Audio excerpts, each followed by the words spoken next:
menjual Al-Quran kepada orang kafir zimmi. Kafir itu macam-macam. Yang kafir yang zimmi ini dalam pelindungan. Hartanya, nyawanya, harga dirinya itu tidak boleh diganggu. Kenapa? Dia ada dalam tanggungan. Seperti itu dia dihukumi seperti orang Islam. Harta, darah, dan harga dirinya haram diganggu. Nah, ini kafir zimmi. Berarti apa? Kafir zimmi ini orang kafir yang dilindungi dan dia wajib menjaga, tidak melanggar aturan yang dibuat. Ini kafir zimmi. Nah, maka ketika dia menjalankan, kita wajib menjalankan hal tersebut. Tidak boleh mengganggu, tidak boleh mengambil hartanya dan lain sebagainya. Lah kita menjual Quran kepada dia. Bukan Al-Quran secara keseluruhan, mushaf. Nah, mushaf itu yang terdapat di dalamnya Al-Quran. Ini gak harus Al-Quran penuh. Ya, pokoknya terdapat di dalamnya Al-Quran. Itu namanya mushaf.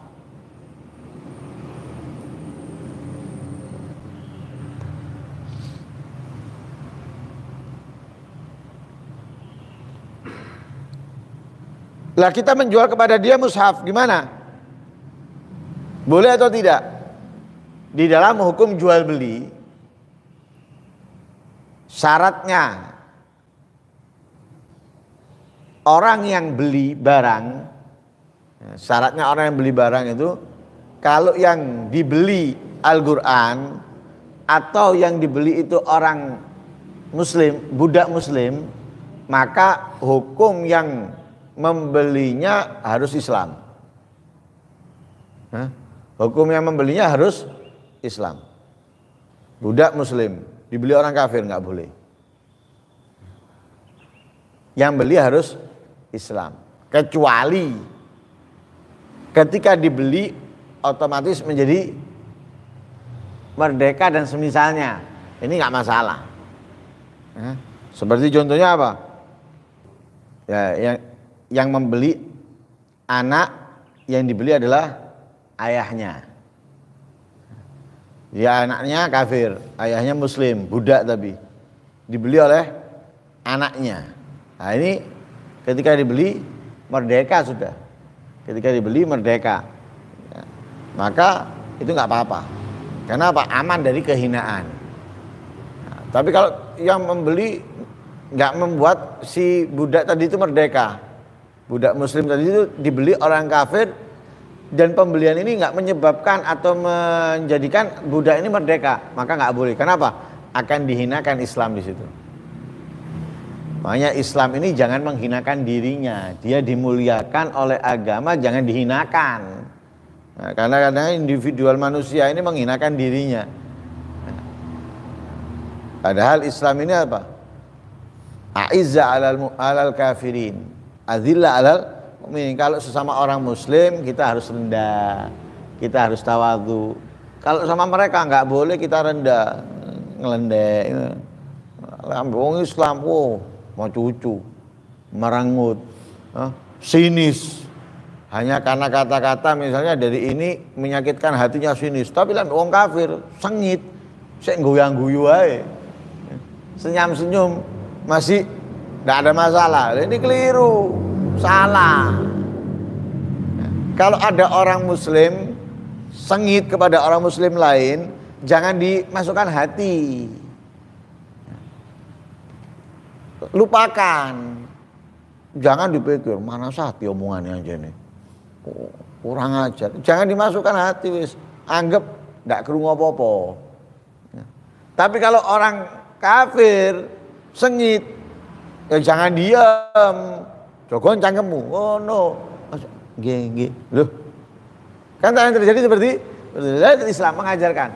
Kalau ada orang hamba Muslim, budak Muslim, Ketika dibeli orang kafir, boleh apa enggak? Ngelihat kalau dibeli tadi menjadikan ia merdeka, maka boleh. Kalau enggak boleh. Kenapa? Islam akan terhinakan atau orang Islam akan sama dengan Al-Qur'an. Mushaf dibeli, siapa yang beli? Orang kafir. Enggak boleh. Kafir zimmi ada pertimbangan masih di situ. Kalau kafir zimmi masih ada pertimbangan. Nah, karena apa? Karena dia disikapkan seperti orang Muslim yang harus menjalankan syarat-syarat yang diberikan. Nah, sehingga apa? Masih bisa menjaga. Nah, jadi khawatir dihinakannya itu terbelenggu dengan syarat yang harus dijalankan. Syarat yang harus dijalankan. Makanya sehingga ada dua pendapat dalam mazhab Imam Syafi'i di dalam kesahan jual beli kepada seorang kafir zimmi. Pada seorang kafir zimmi. Pendapat pertama layasi enggak sah sudah.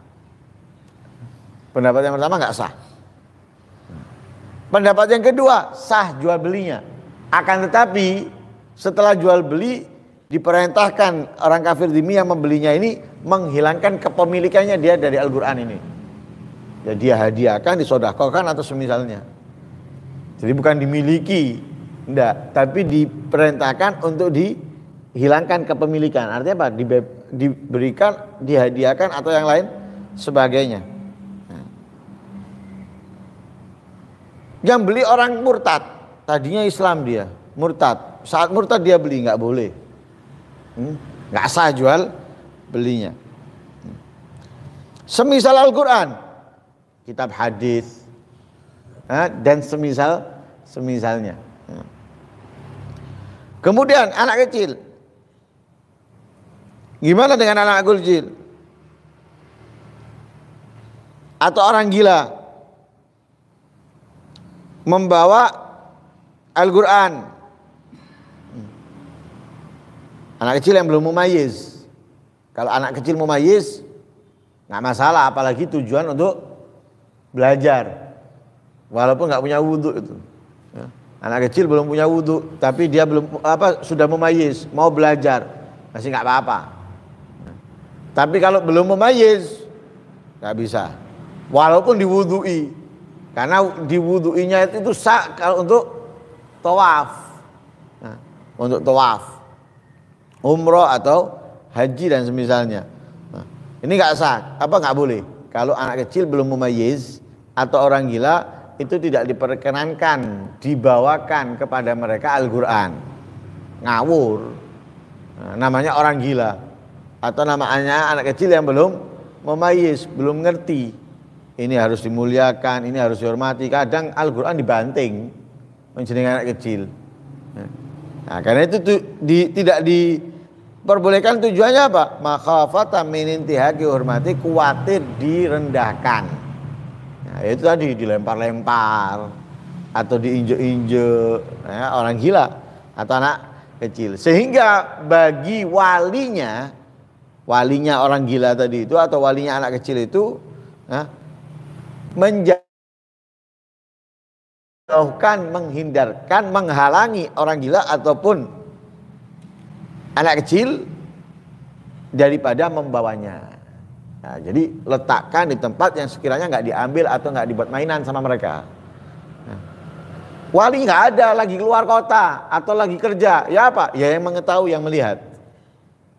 Nah, hindarkan dari mereka, agar Al-Quran tadi itu tidak terhina dengan perbuatan mereka. Jadi benar-benar dimuliakan itu. Nah, walaupun masih dikhawatirkan, itu sudah nggak diperbolehkan. Oh, dikhawatirkan nanti ini akan dihinakan Al-Quran, akan diinjek-injek, dilempar. Sudah, berarti dari kekhawatiran itu kamu nggak boleh membawanya atau memberikannya dan yang lain sebagainya. Masih dikhawatirkan itu. Apalagi kalau sudah pasti. Nah, ini menunjukkan bahwasanya apa? Al-Quran itu harus sangat dimuliakan, diagungkan, dihormati. Nah, bukan hanya peletakannya, pembawaannya, juga dengan membacanya.